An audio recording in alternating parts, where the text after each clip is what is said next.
حضرت عمر رضی اللہ تعالی عنہ کا زمانہ ہے جب یروشلم فتح ہوا.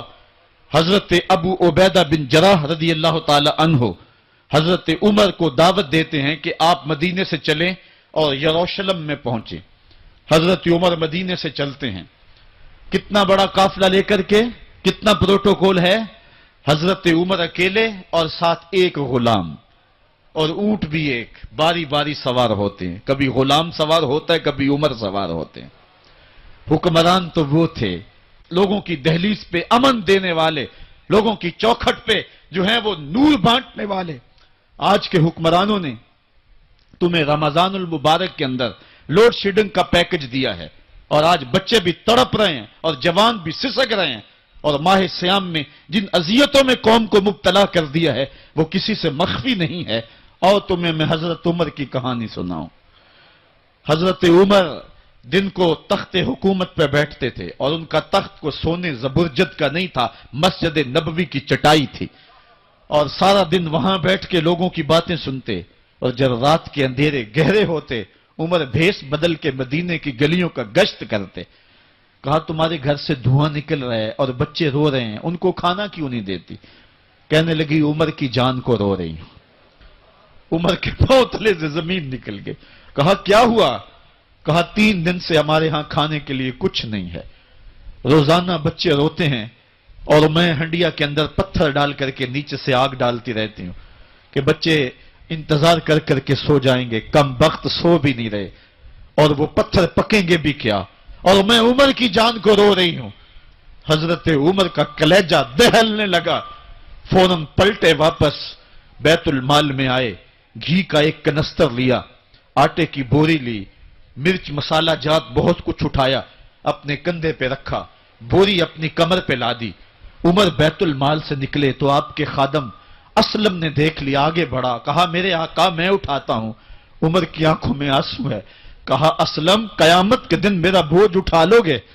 کہا قیامت کے دن تو اپنا اپنا بوجھ اٹھانا پڑے گا. کہا عمر کو آج اپنا ہی اٹھانے دو. حضرت عمر وہ گھی کا کنستر اور وہ آٹے کی بوری سر پہ اٹھائے ہیں اور اس خاتون کے گھر جاتے ہیں اور دستک دیتے ہیں. وہ جب دیکھتی ہے اس کی جان میں جان آ جاتی ہے. کہا جلدی جلدی آٹا گوندو، اور عمر سبزی کاٹنے لگ جاتے ہیں. حضرت عمر رضی اللہ تعالی عنہ سبزی تیار کر دیتے، ادھر آٹا گند جاتا ہے اور پھر اوپر چولہا رکھا جاتا ہے، چولہے کے اندر آگ رکھی جاتی ہے، وہ کھانا پکانے لگتی ہے، آگ بجھتی ہے. تاریخ نے لکھا ہے آگ بجھنے لگتی ہے، عمر جھک کر کے پھونکے مارتا ہے. عمر جھک جھک کے پھونکے مارتا ہے. کھانا پک گیا اور بچوں کے سامنے کھانا رکھ دیا. بچے کھا رہے ہیں. اب بچے رو رو کے نڈال ہو چکے تھے.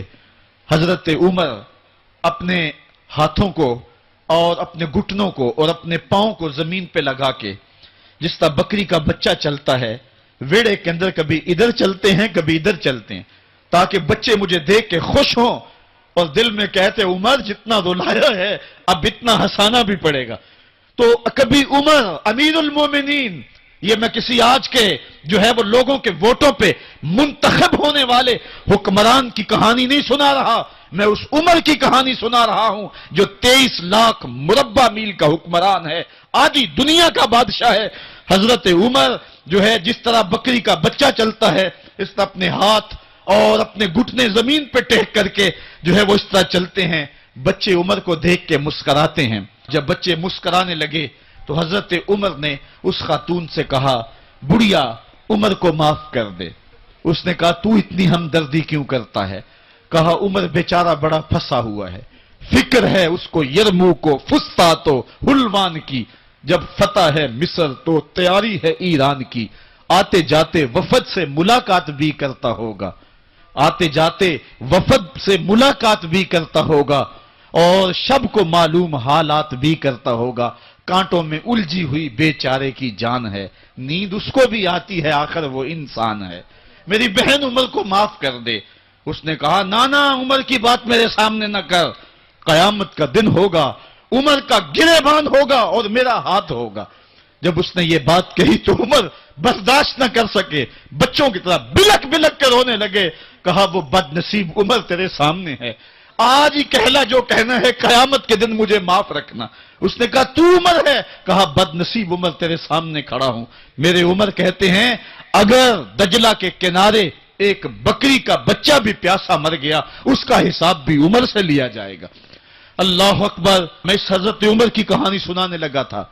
हजरत उमर निकले यरूशलेम में, एक ऊंट है, एक गुलाम है, कभी वो सवार होता है, कभी आप बारी मुकर्रर की है। जब करीब पहुंचे यरूशलेम के तो उमर की बारी नकेल पकड़ने की और गुलाम की बारी ऊपर सवार होने की आ गई। गुलाम ने कहा आका मैं मर्जी से अपनी बारी छोड़ता हूं, आप आ जाएं, दुश्मनों के मफतूहा इलाके में आ रहे हैं, ताजा ताजा इलाका फतह हुआ है, इस्लाम की शान व शौकत जाहिर हो। उमर ने कहा इस्लाम की शान व शौकत ऐसे जाहिर नहीं होती है, अपनी बारी पे तुम बैठोगे, अपनी बारी पे मैं बैठूंगा। लोग मुंतजिर खड़े हैं। दूर से जब देखा कहा इसकी हैबत से कांपते थे हम, ये तो कोई हबशी लगता है, रंग काला है, होंठ मोटे हैं, इससे तो ज्यादा हसीन इसका गुलाम है जो आगे आगे चल रहा है।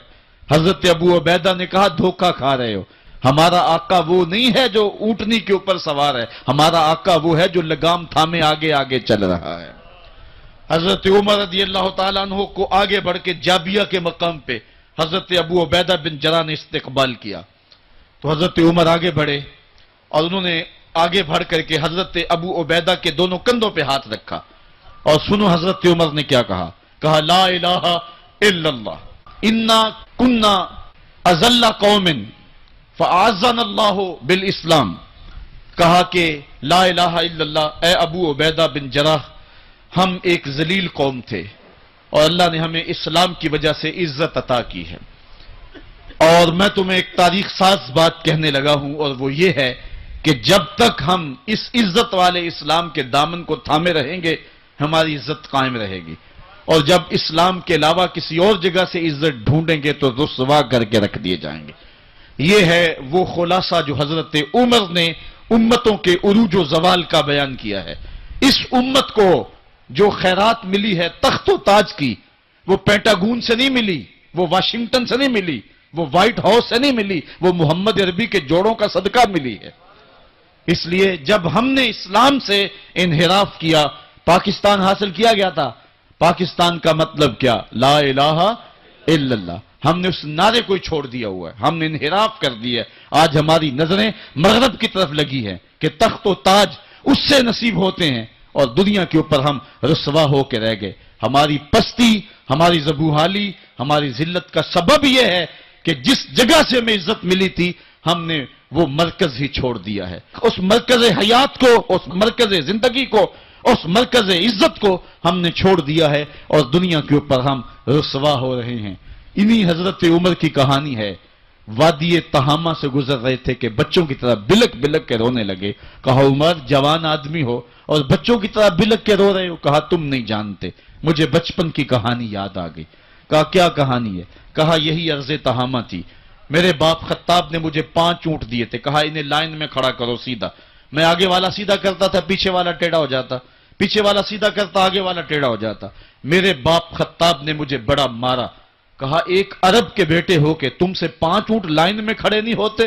कहा एक जमाना उमर पे वो था कि इससे 5 ऊंट लाइन में खड़े नहीं होते थे और आज शरक से लेकर गरब तक 23 लाख मुरब्बा मील की हुक्मरानी और इंसान भी लाइन में खड़े हैं। ये मोहम्मद अरबी के जोड़ों का सदका नहीं है तो और क्या है? उमर से तो 5 ऊंट लाइन में खड़े नहीं होते थे।